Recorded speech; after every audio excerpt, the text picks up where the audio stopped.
Bismillahirrahmanirrahim. My name is Tariq Saeed and I am a senior physics lecturer here at the Base College. Today I will discuss a topic from your first year physics book. As you know that the current edition of the physics KPK textbook board has published a new edition in 2020, and Federal Board has also notified that for the current academic year the new edition of the textbook is selected for the current year. So, the book followed over here is KPK textbook board 2020 edition. So, you have to purchase the new textbooks. Your old textbooks have been now obsolete. New textbook is necessary for your book, and for the next year onwards KPK textbook board 2020 edition is selected, and it has been notified by the Federal Board. I have selected a topic from the unit number 2, vectors and equilibrium. The topic selected is the addition of vectors by rectangular components.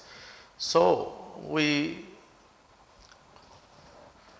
consider the addition of vector by rectangular components. As you know, there are two methods for vector addition. One method is a graphical method, and another is which we will discuss is analytical method. Graphical method, you know, is by using head to tail rule. You have also studied in your matriculation level. We will use that head to tail rule and devise a mechanism for addition of vectors by rectangular components. For this, you consider two vectors A and B, two vectors A and B. Suppose A vector is here and it is making an angle theta A with the positive x axis. Another vector B, it is making an angle theta B with the positive x axis. So, these two vectors are to be added, and we want to devise a mechanism so that we can add them mathematically. दो vectors A और B हम add करना चाहते हैं. A vector x axis के साथ theta A angle बना रहा है, जबकि वेक्टर B जो है x एक्सिस के साथ थीटा B एंगल बना रहा है. हम इन दोनों वेक्टर्स को हेड एंड टेल रूल्स के ज़रिए ऐड करेंगे और एक मैथमेटिकल फार्मूलेशन बनाएंगे ताकि वेक्टर्स को हम एनालिटिकली ऐड कर सकें. तो यहाँ हम अगेन जो है हेड एंड टेल रूल की हेल्प लेंगे. सबसे पहले हम A वेक्टर को इसके एक्सिस के साथ ड्रॉ करेंगे. A vector is from origin at an angle theta A with the x axis, और B वेक्टर को A वेक्टर के हेड के ऊपर इस तरह से रखेंगे कि B की टेल जो है वो A वेक्टर के हेड के साथ कोइंसाइड करे, और इसका angle with the positive x axis ये है थीटा B. ठीक है. और जो रिजल्टेंट आएगा हेड टू टेल रूल से पहले वेक्टर के हेड के ऊपर अगले वेक्टर की टेल रखते हैं, और रिजल्टेंट है उसको इस तरह से मिलाया जाता है कि रिजल्टेंट की टेल फर्स्ट वेक्टर की टेल के साथ और रिजल्टेंट का हेड जो है लास्ट वेक्टर के हेड के साथ कोइंसाइड करते हैं. तो यहाँ पे रिजल्टेंट का जो हेड है it will coincide with the B vector and its tail will coincide with the tail of the A vector. तो ये मैकेनिज्म है. A वेक्टर और B वेक्टर ने हेड टू टेल रूल के तहत इसको आपस में कनेक्ट किया है, और ये रिजल्टेंट जो है हेड टू टेल रूल के तहत हमने निकाला है. अब हम यहाँ पे ज्योमेट्रिकली देखते हैं, अगर इन दोनों वेक्टर A और B को इनके कंपोनेंट्स में हम डिवाइड कर दें, रिजॉल्व करें, A वेक्टर का जो x कंपोनेंट है it is Ax along x axis and its y component is Ay which is along y axis. The value of Rx is equal to Ax plus Bx. You can easily see Ax is from here to this point and Bx is here, and Rx will be equal to Ax plus Bx. Similarly, Ry will be equal to Ay plus By. So, Rx vector is equal to Ax vector plus Bx vector. R in terms of I, j, k unit vectors, we can write as Rxi equal to Axi plus Bxi. You know that why I vectors, I unit vectors are used because Ax, Bx and Rx are all along the x-axis, and unit vector of x-axis is I unit I cap vector. Similarly, and if you want to find the magnitude of Rx, it will be simply equal to Ax magnitude plus Bx magnitude. So, Rx is the magnitude of the x vector of R.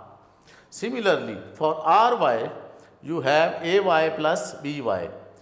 Ay plus By. Both of individual vectors, their y components are added and the y component of the resultant is achieved.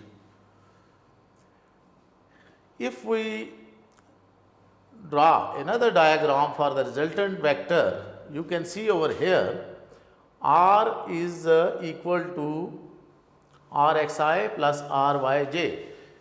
Rx is the x component of resultant and Ry is the y component of resultant. Ry is along y axis, that's why j unit vector is used, and Rx is along x axis, that's why I unit vector is used. If we apply Pythagoras theorem over here, then the hypotenuse square will be equal to base square plus altitude square. R square is equal to Rx square plus Ry square. So, you can see that this is due to the Pythagoras theorem, and if we apply square root on both sides, we will get R is equal to Rx square plus Ry square whole under root. And if you find the theta R, which is the angle of resultant with the positive x-axis, you can apply tan theta over here. Tan theta R will be equal to altitude divided by base, yeah, perpendicular over base, where perpendicular is Ry and base is Rx. So, theta R will be equal to tan inverse Ry over Rx.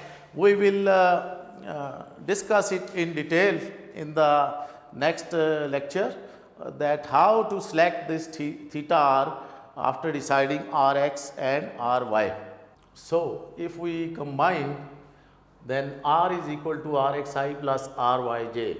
R resultant vector has two components, Rx and Ry, and if we put the values of Rx and Ry, that is equal to Rx equal to Ax plus Bx, and similarly Ry is equal to Ay plus By, and which is along y axis. So, if we find the magnitude of this resultant vector, then simply square the x components plus y component and add them and take the square root of this. So, R is equal to Rx square plus Ry square whole under root, and if we put the values of Rx and Ry, then Ax plus Bx, put Rx equal to Ax plus Bx whole square, similarly Ay plus By whole square, and take the under root. So, this is the resultant of two vectors whose x and y component, whose rectangular component have been added. So, resultant can be found by simply adding their x and y components of the individual vectors. Similarly, for theta r, which is the angle of the resultant with the positive x-axis, that will be equal to tan inverse of Ry over Rx, and if we substitute the values of Ry and Rx, it will be equal to Ay plus By divided by Ax plus Bx.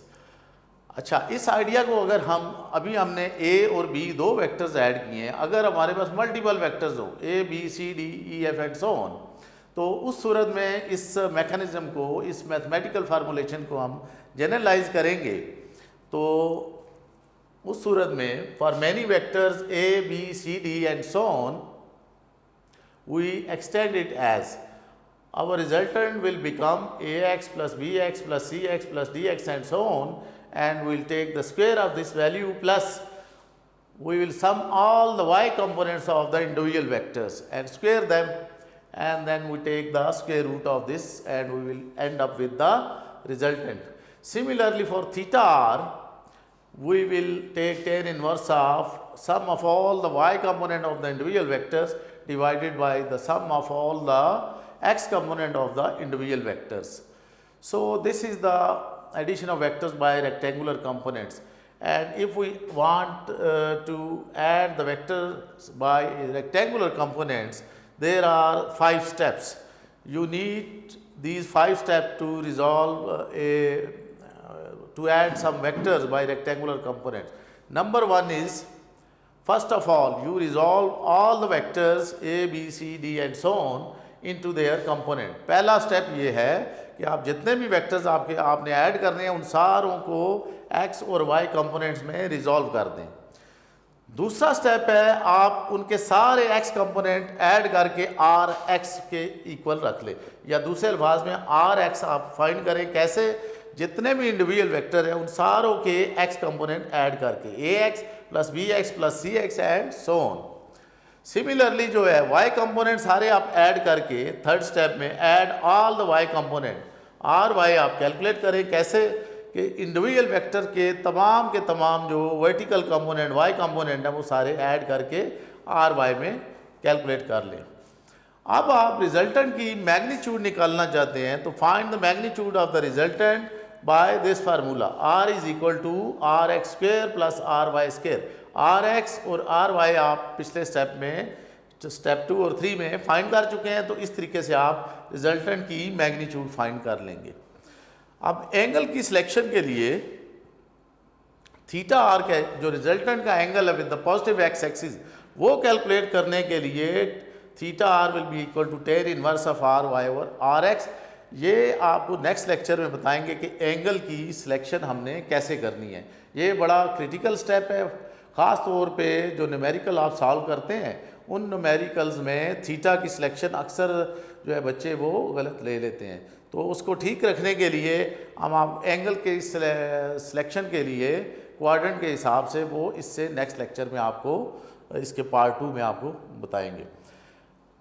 ठीक है, तो normally जो ये addition of vector by rectangular components है, ये question long response question में भी आ सकता है 5 से 6 नंबर का या 7 नंबर तक का भी, और शॉर्ट क्वेश्चन के तौर पे भी ये आ सकता है। शॉर्ट रिस्पांस क्वेश्चन में ये नॉर्मली 3 मार्क्स का आ सकता है, जैसे उसमें सिर्फ आपसे ये स्टेप्स पूछे जाते। जैसे 2018 के पेपर में भी 3 नंबर का ये शॉर्ट रिस्पांस क्वेश्चन था और उसमें आपसे steps involve in the vector addition by rectangular components पूछा गया था। तो उसमें सिर्फ आपने ये स्टेप्स लिखने हैं। अगर ये क्वेश्चन आ जाए आपका लॉन्ग रिस्पांस यानी 5, 6, 7 नंबर का, तो उस सूरत में ये थ्योरी, ये डायग्राम्स आपने सारी बनानी है और ये फार्मूले जो डिवाइस किए हैं, डिराइव किए हैं हमने, इनकी डेरिवेशन भी आपने करनी है और नीट और क्लीन डायग्राम्स भी बनानी है, क्योंकि डायग्राम्स के भी मार्क्स सेपरेट होते हैं। तो नॉर्मली 1, 1.5 नंबर की या 2 नंबर की भी डायग्राम्स हो सकती हैं। तो 2 तरह के क्वेश्चन इस टॉपिक में से आ सकते हैं। लॉन्ग रिस्पांस क्वेश्चन अगर आया तो ये 5, 6 नंबर का होगा नॉर्मली, या 7 का भी हो सकता है। और अगर शॉर्ट रिस्पांस क्वेश्चन हुआ तो नॉर्मली ये 3 मार्क्स का आता है। तो 2019 के पेपर में भी ये 3 मार्क्स का शॉर्ट रिस्पांस क्वेश्चन था। ठीक है, तो बाकी एंगल सिलेक्शन के हवाले से आप इसी लेक्चर का पार्ट 2 देखेंगे, तो उसमें आप एंगल सिलेक्शन के बारे में देखेंगे कि ये एंगल जो थीटा आर है ये हम कैसे कैलकुलेट करते हैं depending upon the quadrant of the angle angle of the resultant vector. Student, इससे पिछले लेक्चर में हमने स्टेप्स लिखे थे vector addition by rectangular components, तो उसके लास्ट में एंगल सिलेक्शन के लिए आपको एक स्टेप बताया था कि थीटा आर की सिलेक्शन के लिए हमें एक मैकेनिज़्म देखना पड़ेगा और हमें क्वाड्रेंट डिसाइड करने के बाद थीटा की सिलेक्शन करनी है। तो फर्स्ट ऑफ ऑल थीटा की सिलेक्शन के लिए सबसे पहला स्टेप आपने ये करना है, determination of angle theta R. Theta R is the angle of the resultant with the positive X axis. इस रिजल्टेंट का एक्स एक्सिस के साथ जो एंगल है दैट इज़ थीटा आर। तो उसको सिलेक्शन के लिए सबसे पहले आप थीटा फाइंड करें। थीटा फाइंड करने के लिए आप simply tan inverse of R Y और आर एक्स मैग्नीट्यूड, यहाँ मैंने लिखा है बुक में, अगर चाहिए ये मैग्नीट्यूड वाली सिंबल नहीं डाली गई, यहाँ पे आपने साइन इग्नोर करने हैं। आर एक्स और आर वाई के दोनों के साइन इग्नोर करके दोनों को पॉजिटिव क्वांटिटीज़ के तौर पे लेना है। तो अगर आर एक्स या आर वाई कोई एक नेगेटिव हो या दोनों नेगेटिव हो तो आपने इग्नोर करना है यहाँ साइन, और सिंपल कैलकुलेटर पे ये थीटा कैलकुलेट करें। सबसे पहला स्टेप ये है कि आपने आर वाई और आर एक्स फाइंड करें, और जो साइन है इनके उनको आप इग्नोर कर दें, दोनों को पॉजिटिव लेना है। इसीलिए यहाँ पे मॉड की वैल्यू मैंने लगाई। ये बुक में अगरचे उसने सिंपल लिखा हुआ है, मैग्नीट्यूड नहीं।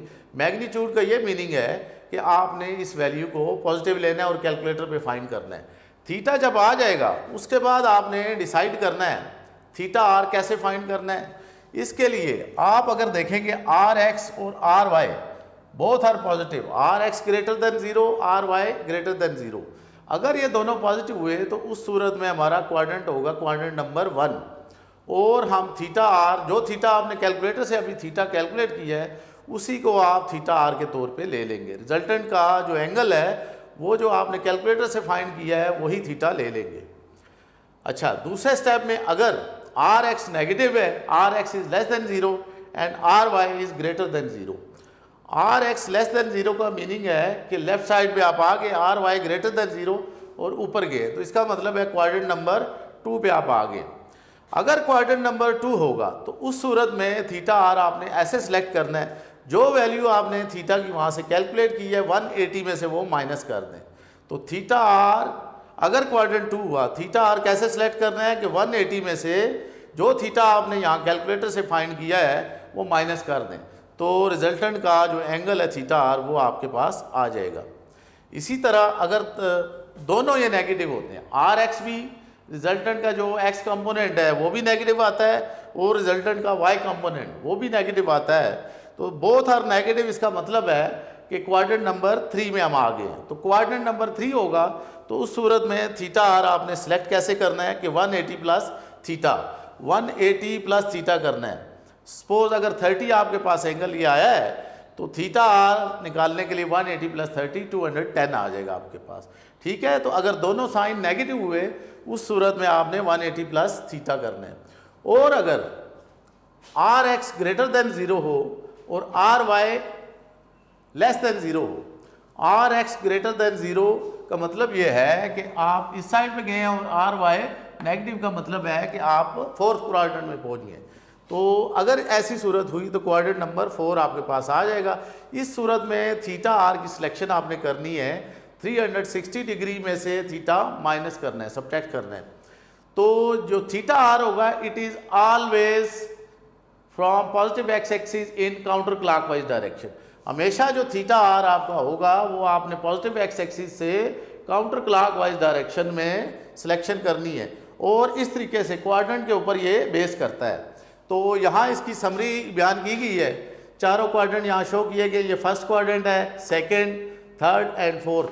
फर्स्ट क्वाड्रेंट में आपने जो थीटा कैलकुलेट किया था इनिशियली साइन इग्नोर करके, वो थीटा आपने as it is theta R के तौर पे ले लेना है। अगर क्वाड्रेंट नंबर 2 हुआ तो उस सूरत में theta R will be equal to 180 minus theta. Quadrant number 3 में अगर हुआ तो 180 प्लस थीटा आप करेंगे थीटा आर को, और क्वाड्रेंट नंबर 4 में theta R will be equal to 360 minus theta. तो कोई भी न्यूमेरिकल खास तौर पे करते हुए ये चीज़ें आपने जहन में रखनी है, वरना डायरेक्ट कैलकुलेटर से आंसर गलत हो जाएगा। तो एक एग्जांपल यहाँ फॉर एग्जांपल दी हुई आपकी बुक की एग्जांपल है, उसमें से मैंने सिर्फ आर एक्स और आर वाई की वैल्यूज चूज़ की हैं। तो आर एक्स जो है वो -14.02 न्यूटन है, और सिमिलरली आर वाई भी जो है -1.98 न्यूटन है।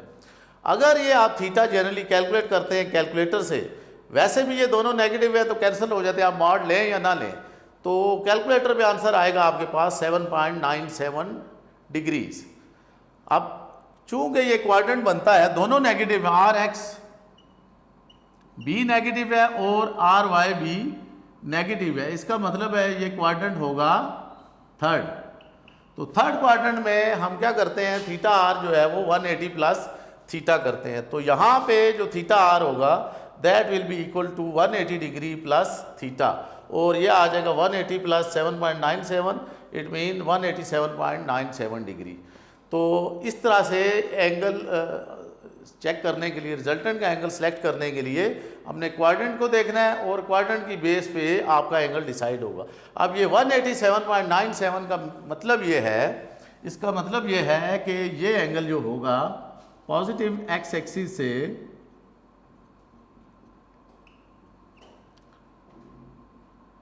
वन 187 यहाँ तकरीबन होगा। ये टोटल एंगल 180 हो गया, 180 में ये आ गए 7.97, ये ऐड होगा और आपका रिजल्टेंट जो है वो यहाँ पे लाई करेगा। ठीक है, अगर आप 7.97 ले लेंगे उसका मीनिंग होगा ये फर्स्ट क्वाड्रेंट में यहाँ पे होगा और ये रॉन्ग होगा अगर आप ये एंगल सिलेक्शन करेंगे। तो एंगल सिलेक्शन के लिए क्वाड्रेंट को देखना बहुत ज़रूरी है। तो आर एक्स और आर वाई की साइन देख के आप क्वाड्रेंट का डिसाइड करेंगे और जो क्वाड्रेंट होगा उसके हिसाब से आपने थीटा आर को सिलेक्ट करना है। So this is a very critical step in deciding the angle of resultant with the positive X axis. और जितने भी ये एंगल होंगे it is counter clockwise direction में पॉजिटिव एक्स एक्सिस से होंगे। ओके जी, थैंक यू।